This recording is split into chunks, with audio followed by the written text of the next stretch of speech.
Vamos a leer la palabra al nombre de Dios Padre, Hijo y Espíritu Santo. Amén. Mientras ellos se iban, comenzó Jesús a decir de Juan a la gente: ¿qué salisteis a ver al desierto? ¿Una caña sacudida por el viento? ¿O qué salisteis a ver? ¿A un hombre cubierto de vestiduras delicadas? He aquí los que llevan vestiduras delicadas en las casas de los reyes están.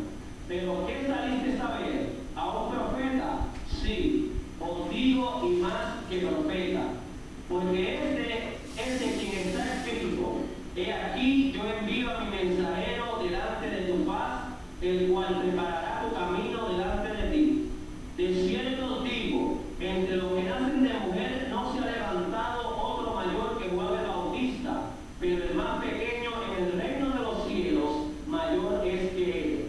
Desde los días de Juan el Bautista hasta ahora, el reino de los cielos sufre violencia, y los violentos lo arrebatan. Porque todos los profetas y la ley profetizaron hasta Juan, y si queréis recibirlo, él es aquel Elías que había de venir.